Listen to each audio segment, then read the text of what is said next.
एक ऐसा सलोना रंग वाला सांवला श्याम नहीं। हम आप सांसारिक व्यक्ति को देखेंगे ना जो काला होगा तो कह देंगे भैया ये काला है, ये गोरा नहीं, अच्छा नहीं लगता। लेकिन भगवान की प्रतिमा को जब हम आप देखेंगे ना और सांवले सलोने को देख लेंगे तो मन करेगा कि बार बार देखते रहें। आज रुक्मणी मैया ने कहा कान्हा आप सलोने हो, काले हो वही अच्छा है, आप कहीं गोरे होते तो करोड़ों के गले कट जाते। बोलो वहां के बिहारी लाल की। जब सलोने रंग पर लोग फिदा हैं और कहीं गोरे हो जाते भूल के ना तो करोड़ों मर जाते आपके पीछे। और प्रभु आपने कहा कि आपके भक्त जो है ना, आपका भजन करने वाले वो निर्धन है। आपके नाम का जिसके पास धन है ना वो संसार में सबसे बड़ा। बाकी संसार में ये जो सांसारिक धन है ना, ये सांसारिक धन किसी काम का नहीं है। आपके नाम रूपी जो धन है वही काम का है।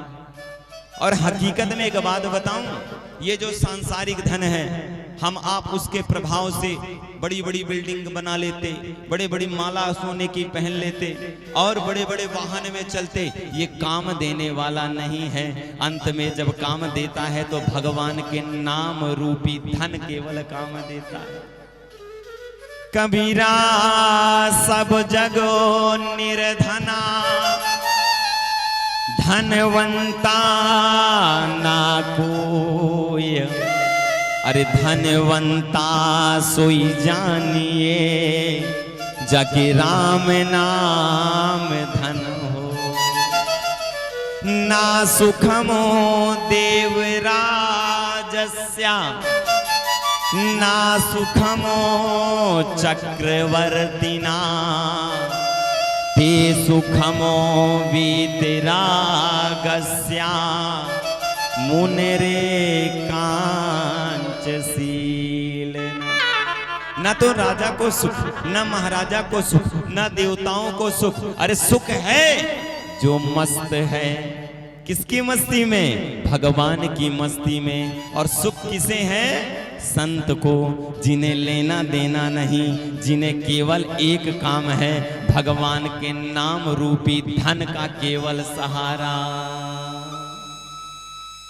केवल भगवान के नाम रूपी धन का सहारा संत। हम आप सांसारिक लोग जो हैं ना धन के चक्कर में पड़े रहते।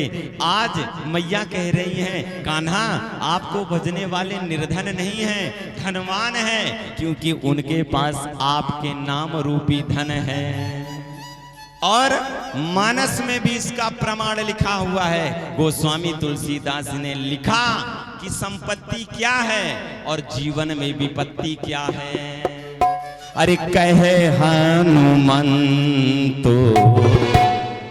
विपत प्रभु सोई, कहे हनुमंत विपत प्रभु सोई, जप तप सुमिरन भजन न होई। जप तप सुमिरन भजन न होई। कह हनुमंतो विपत प्रभु सोई, कहे हनुमंत विपत प्रभु सोई, जप तप सुमिरन भजन न होई। जप तप सुमिरन भजन न हो।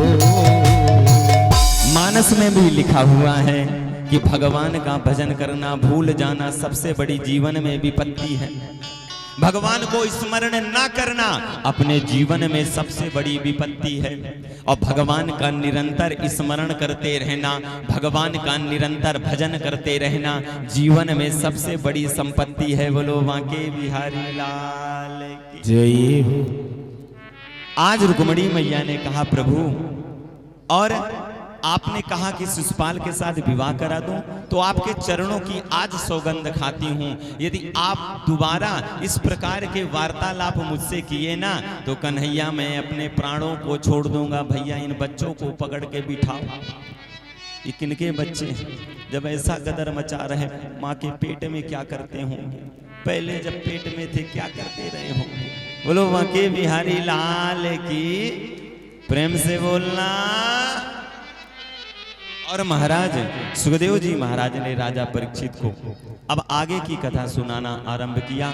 महाराज एक पौंड्रक नाम का राजा है जो अपने आप को वासुदेव श्री कृष्ण कहता है।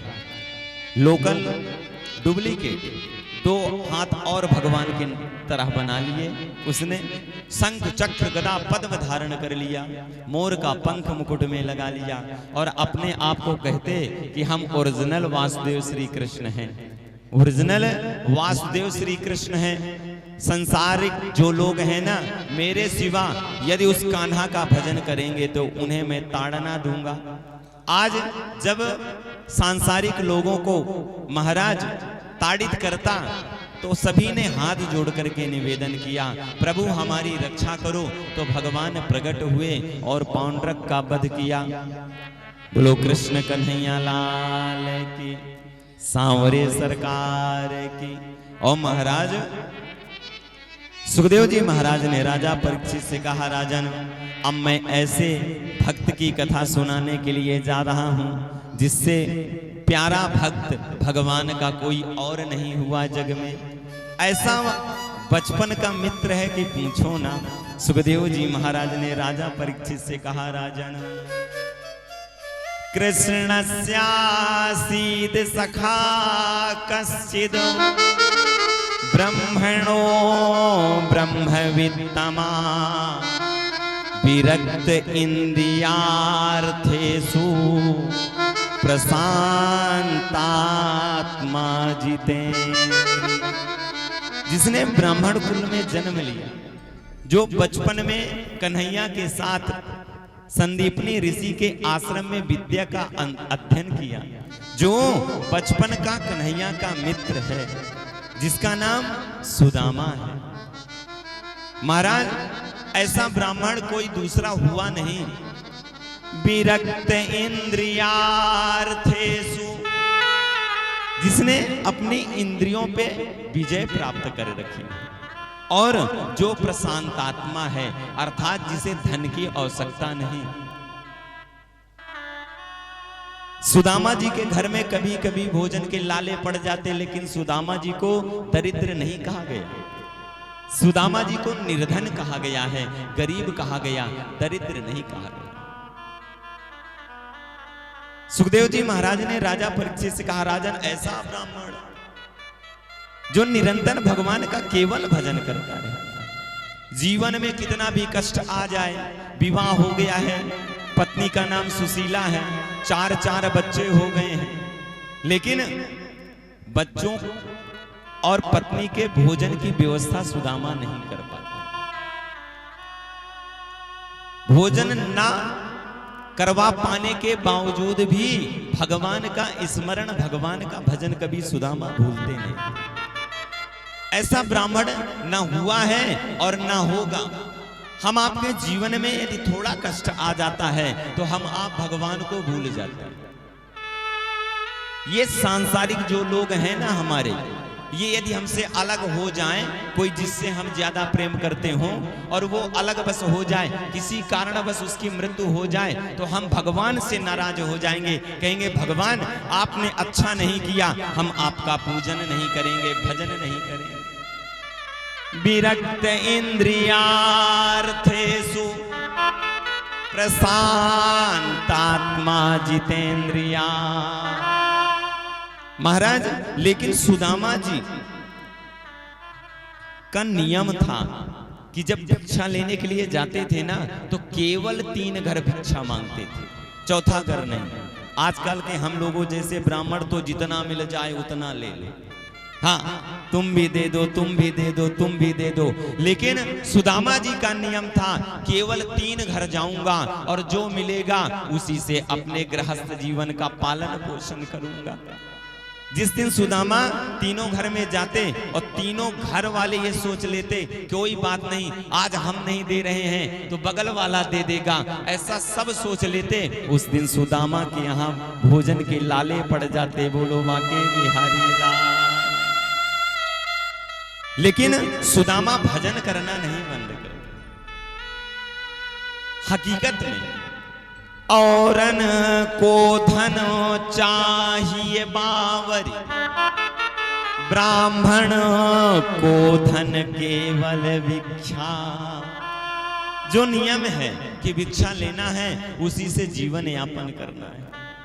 आजकल हम आप जो 4 वर्ण है ना, अपना अपना दायित्व, अपने अपने कर्म का निर्वाहन नहीं करते। ब्राह्मण को चाहिए कि पूजा करे, पाठ करे, भजन करे, संध्या करे, दूसरे का अनुष्ठान करवाए, और जो धन मिले उस धन से अपने घर परिवार का पालन पोषण करे। लेकिन हम आप जो विप्र हैं, ब्राह्मण हैं ना, वो पैंट शर्ट पहनना चाहेंगे, सिखा रखना नहीं चाहेंगे, और जाएंगे कहाँ, फैक्ट्री में काम करेंगे, 10-15 हजार कमाया, 12 घंटा की ड्यूटी करी, अपने कर्म को वहीं बेच दिया और आकर के पालन पोषण करते। इसीलिए अपने जीवन में कभी सुख की अनुभूति नहीं। औरन को धन चाहिए बावरी, ब्राह्मण को धन केवल भिक्षा। सुदामा जी का एक ही नियम, लेकिन जीवन में सबसे ज्यादा कष्ट माता को होता है। जिस दिन सुदामा भोजन का सामग्री लेकर के न जाते ना, मैया को बड़ा दुख होता, क्योंकि अपने 4-4 बच्चों को बिलखते मैया देखती, और मैया से ये सहन नहीं होता कि देखो तो हम तो भूखे रह जाएंगे, लेकिन जो ये हमारे बच्चे हैं ना, ये बेचारे तड़प रहे हैं। आज सुदामा के रात्रि को सुदामा के चरणों को पकड़ा है सुशीला मैया ने। सुशीला ने चरण पकड़ करके कहने लगी, मेरी बात एक मानोगे? सुदामा ने कहा, क्या माना है बताओ। सुशीला ने कहा, एक काम करो, मैंने सुना है आपके बचपन का मित्र द्वारिकाधीश है, द्वारिका का राजा है।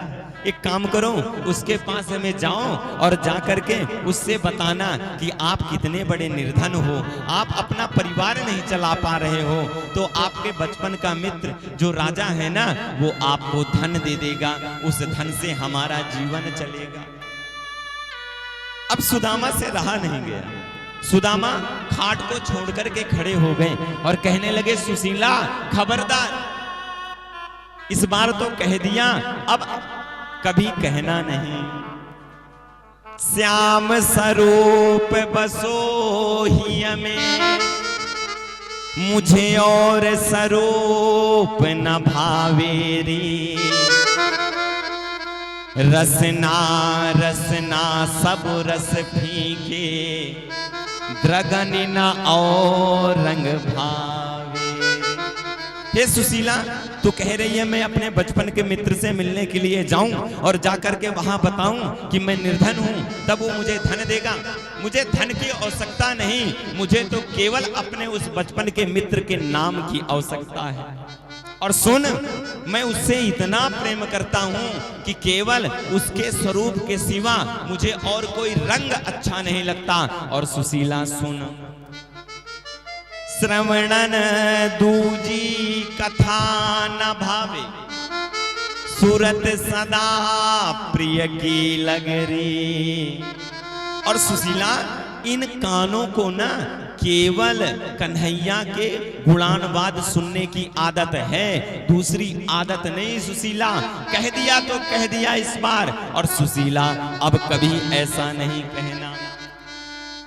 बाढ़ो भी रहे अनुराग अनेको, लगन लगी मोहि प्रिय लगरी।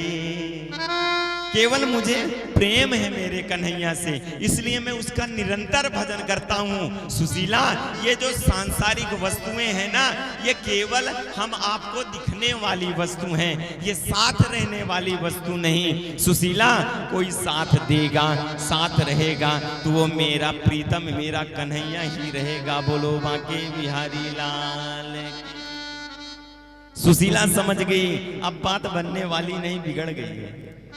सुशीला ने तुरंत पुनः चरणों को पकड़ा। चरणों को पकड़ करके सुशीला कहने लगी, स्वामी मुझसे गलती हो गई, ये चमड़े की जीभ है, ये चमड़े की जीभ है, मैं कहना कुछ और चाहती थी लेकिन कह कुछ और दिया। मेरा कहने का भाव ये था कि क्या आपको आपके बचपन के मित्र की याद नहीं आती? अब तो सुदामा ने जैसे सुना, सुशीला कह रही है बचपन के मित्र की याद नहीं आती, तब कन्हैया के लिए सुदामा ने कहा, ए सुशीला, इतनी याद आती है कि पूछो ना। जब मेरा कान्हा मेरे साथ में रहता था ना, मेरे साथ विद्या अध्ययन करता था ना, और जब मैं उसके साथ निरंतर 24 घंटे आठों याम रहता था, और जब भी मेरे जीवन में कभी कष्ट आए और मेरा वो कान्हा, मेरा वो प्रीतम मेरे सामने बैठ करके जब एक बार मुस्कुरा देता था सुशीला, तो मेरा सारा दुख वहीं नष्ट हो जाता था। अरे मेरे कान्हा, तेरा मुस्कुराना, मेरे कान्हा तेरा मुस्कुराना भूल जाने के काबिल नहीं है। मेरे कान्हा तेरा मुस्कुराना भूल जाने के काबिल नहीं है। मेरे कान्हा तेरा मुस्कुराना भूल जाने के काबिल नहीं है। मेरे कान्हा तेरा मुस्कुराना भूल जाने के काबिल नहीं है। मेरे कान्हा तेरा मुस्कुराना भूल जाने के काबिल नहीं है। मेरे कान्हा तेरा मुस्कुराना भूल जाने के काबिल नहीं है। चोट खाई है, चोट खाई है, चोट खाई है जो दिल में मैंने, वो बताने के काबिल नहीं है। मेरे कान्हा तेरा मुस्कुराना भूल जाने के काबिल नहीं है। जय हो।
जब से देखा है जलवा तुम्हारा, कोई आंखों में बसता नहीं है। जब से देखा है जलवा तुम्हारा, कोई आंखों में बसता नहीं है।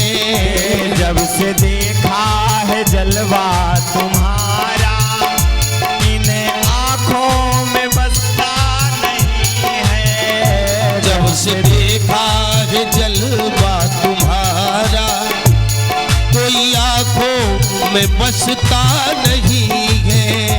यूं तो देखे, यूं तो देखे, जय हो। यूं तो देखे बहुत नूर वाले, तुम सा आलम जहां पर नहीं है। मेरे कान्हा तेरा मुस्कुराना भूल जाने के काबिल नहीं है। मेरे कान्हा तेरा मुस्कुराना भूल जाने के काबिल नहीं है। मेरे कान्हा तेरा मुस्कुराना भूल जाने के काबिल चोट खाई है, चोट खाई है जो दिल में मैंने, वो बताने के काबिल नहीं है। मेरे कान्हा तेरा मुस्कुराना भूल जाने के काबिल नहीं। जय हो।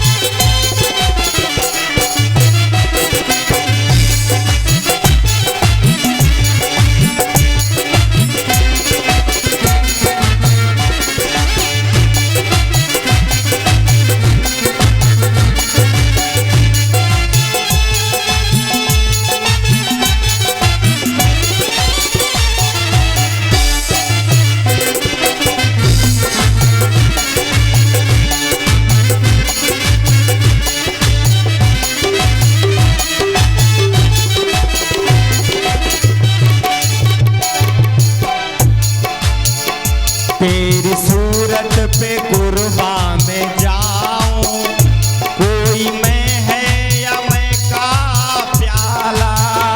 तेरी सूरत पे कुर्बान जाऊं, तू ही मैं है या मैं का प्याला।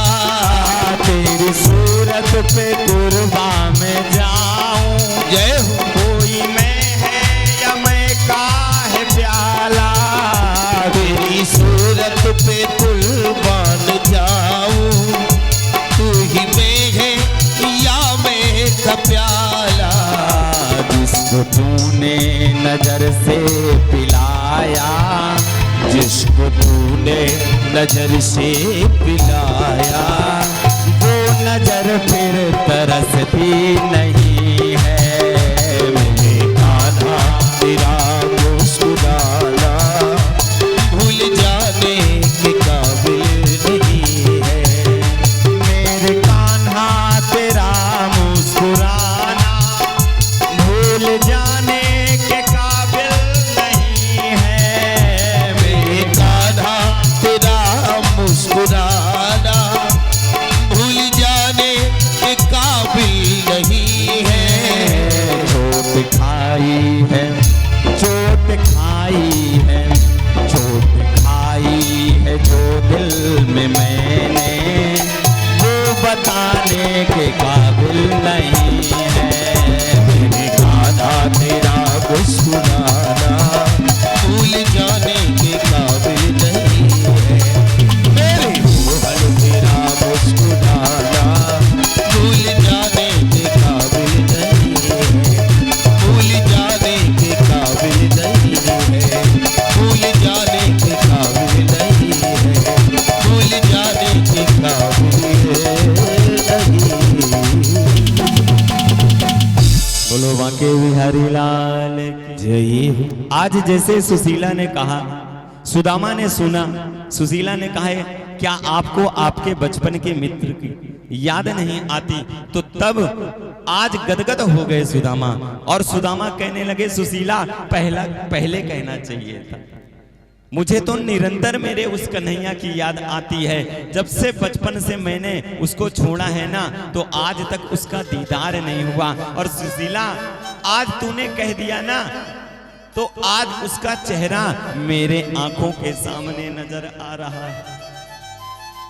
सुशीला ने कहा, तो क्या आप जाओ ना दर्शन करने के लिए। सुदामा ने कहा, सुशीला सुन, हमें हमारे जीवन में इतनी कमी है कि अपनी कमी तो हम आप पूरी नहीं कर पा रहे हैं। और जब कहते हैं किसी संबंधी के यहाँ जाओ, किसी मित्र से मिलने के लिए जाओ, तो जब जाओ ना आप, तो कुछ ना कुछ उपहार या भेंट लेकर के जाना चाहिए। अपने तो लाले पड़े हुए हैं, मैं क्या लेके जाऊंगा? तब सुशीला ने कहा, आज तो मन बनाया है सुदामा जी ने, मैं यूं ही नहीं रुकने दूंगी, मैं तो कुछ व्यवस्था करूंगी। आज सुशीला ने कहा है कि एक काम करना, आप सुबह उठ करके स्नान करके संध्या वंदन करो, आप चिंता ना करो, आपको लेकर के क्या जाना है, भेंट की व्यवस्था मैं करूं दूंगी। और आज सुशीला सुबह उठी है ना, आज अब नगर में गई। सुदामा जी तो केवल 3 घर भिक्षा मांगते, लेकिन सुशीला ने क्या किया, कई घर जाकर के अन्न लिया। और महाराज चावल मांगे, तंदुल मांगा। बड़ी दिमाग की धनी है सुशीला। सुशीला इसलिए कई घर गई कि जितने घर जाऊंगी उतने प्रकार का अन्न मिलेगा। सुदामा जी तो बताएंगे नहीं कि मैं निर्धन हूं, तब कन्हैया को कैसे पता चलेगा कि सुदामा बड़े निर्धन है, इनके पास धन नहीं है, ये अपना जीवन यापन नहीं कर पा रहे हैं। आज सुशीला ने कई जगह से अन्न मांगा और एक फटे कपड़े में रखा और पोटली बनाई। पोटली बना करके दिया है सुदामा जी को। सुदामा जी ले लीजिए इसे। आप गदगद हो गए सुदामा जी, प्रसन्न है सुदामा। सुदामा जी के मन में अब कामना जागृत हो रही, वो मेरे बचपन का मित्र, मेरा वो कन्हुआ, मेरा वो कन्हैया, मुझे उसका दर्शन होगा, मुझे उसका दर्शन होगा।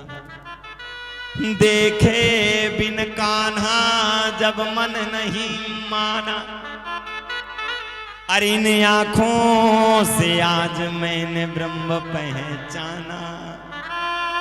आज वही भगवान की छवि बार बार सुदामा के समक्ष आ रही है और सुदामा गदगद हो रहे हैं और प्रेम रूपी अश्रु का प्रवाह प्रारंभ हो गया। सुदामा को पता नहीं है कि द्वारिका कितनी दूर है, लेकिन द्वारिका जाना है, बचपन के मित्र से मिलना है। ऐसा प्रेम आप भगवान के साथ करो ना तो भगवान रीझ जाएंगे, भगवान रीझ जाएंगे।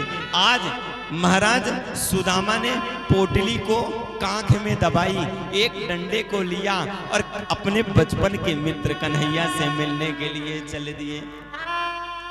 महाराज बचपन के मित्र से मिलने के लिए चल दिया कि आज मेरा वो कन्हुआ, आज मेरा वो लाला जिसका मैं निरंतर भजन करता हूँ, आज उसका दर्शन होगा, आज उसका दर्शन होगा, दीदार होगा।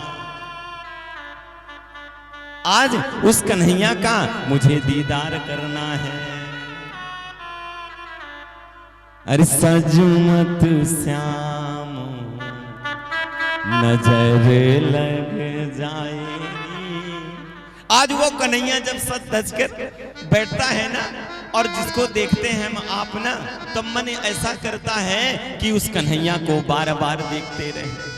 सुदामा चलने लगे। एक बात बताऊं, जीवन में जब आप भजन करो और भजन का यदि पावर आपके अंदर आ गया, प्रेम रूपी पावर कन्हैया के प्रति, तो एक बात बताऊं, जीवन में या शरीर में कितना भी कष्ट हो, उस समय जब आप भजन करोगे ना, भगवान की छवि का स्मरण करोगे, तो आपको ना आपका शारीरिक कष्ट सताएगा और न ये आर्थिक कष्ट, सांसारिक कष्ट सताएगा। बोलो मां के बिहारी लाल।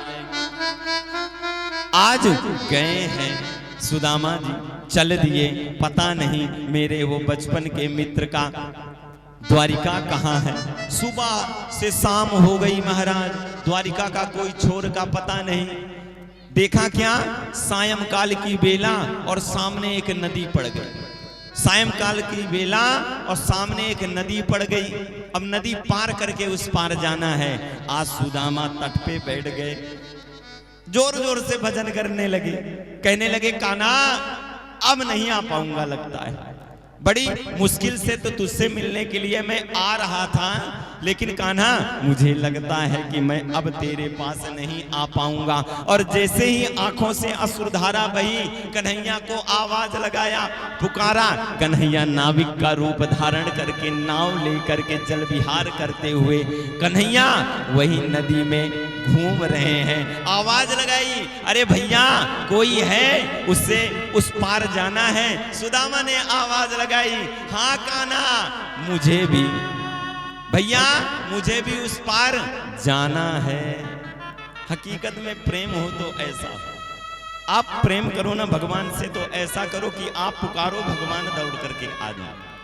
हम आपके प्रेम में, हम आपके भजन में वो दम नहीं है, क्योंकि हम आप दिखावा करते हैं इसलिए भगवान नहीं आते। नहीं, भगवान तो इतने निर्मल हैं, इतने सरल हैं कि एक बार बुला दो तो आ जाएंगे।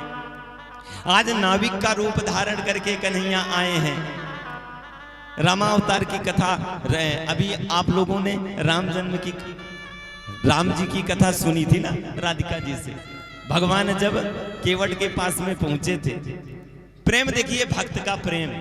जिस प्रकार सुदामा जी ने आवाज लगाई, कन्हैया नाविक बन करके आए और पुकार रहे हैं भैया कोई चलेगा उस पार, तब सुदामा ने कहा हाँ भैया मैं चलूंगा। उसी प्रकार रामा अवतार में भगवान को जब गंगा जी को पार करना था और नाविक नाव लेकर के खड़ा था और भगवान बुला रहे थे, लेकिन वो नाविक आ नहीं रहा था। अरे मांगी नाव न केवट आना, मांगी नाव न केवट आना, कहीं तुम्हारो मरम में जाना। कहीं तुम्हारो मरम में जाना। भगवान कह रहे हैं भैया नाव लेकर के आओ, और नाव खेने वाला नाविक कह रहा है ना प्रभु मैं नहीं आऊंगा। ऐसा भक्त देखा है आप लोगों ने? मांगी नाव केवट आना, मांगी नाव केवट आना, कहीं तुम्हारो मरम में जाना। कहीं तुम्हारो मरम में जाना। भगवान नाव मांग रहे हैं, नाविक कह रहा ना, केवट कह रहा ना मैं नहीं आऊंगा, मुझे आपके मरम को मालूम है। राम जी के साथ उनके छोटे भैया जो लखन लाल खड़े थे ना, वो विचार में पड़ गए। देखो तो मैं आज तक नहीं जान पाया मरम भगवान का, और ये तुच्छ सा केवट कह रहा है मैं नाव लेकर के नहीं आऊंगा। मैं जानता हूं आपके मरम को। लक्ष्मण हूँ यह मरम न जाना, लक्ष्मण हूँ यह मरम न जाना। जो कछु चरित रचा भगवाना, जो कछु चरित रचा भगवाना। लखन लाल नहीं जान पाए थे भगवान के मरम को। कौन से मरम को? गोस्वामी तुलसीदास जी ने लिखा वो मरम कौन सा? तुम पावक महा करहु निवासा, तुम पावक महा करहु निवासा। जब लगी करहूं निशाचर नासा, जब लगी करहु निशाचर नासा। भगवान के इस मरम को लखन लाल नहीं जान पाए थे। जब भगवान ने सीता मैया से कहा था एक काम करो प्रिय, आप अग्नि में वास करो, तब तक मैं शत्रुओं का संहार करता हूँ। आज केवट कह रहा मैं मरम को जानता हूँ। मांगी नाव न केवट आना, मांगी नाव न केवट आना। कहीं तुम्हारो मरम में जाना, कहीं तुम्हारो मरम में जाना। भगवान ने कहा क्या जानते हो? भगवान ने कहा क्या जानते हो? केवट ने कहा मुझे पता है आपके पद की जो रज है आपके पद की तो विशेषता मैं कर नहीं सकता, लेकिन आपके पद की जो रज है ना उसमें जादू है। वो पाषाण में भी पड़ जाती तो वो नारी बन जाती। बोलो भाके बिहारी लाल की। मेरी कास्ट की नौका है प्रभु, कहीं ये रज पड़ गई और ये नारी बन गई तो एक तो घर में बैठी है, दूसरी कहां से लेकर के जाऊंगा। बोलो भाके बिहारी लाल की। केवट कह रहा ना प्रभु मैं नहीं आऊंगा, एक काम करना पड़ेगा, इस पद को धुलाना पड़ेगा और जब धुलवाओगे आप इसकी रज झड़ जाएगी, मेरी शंका दूर हो जाएगी, तब मैं नाव में बिठाऊंगा। मांगी नाव लखे बटिया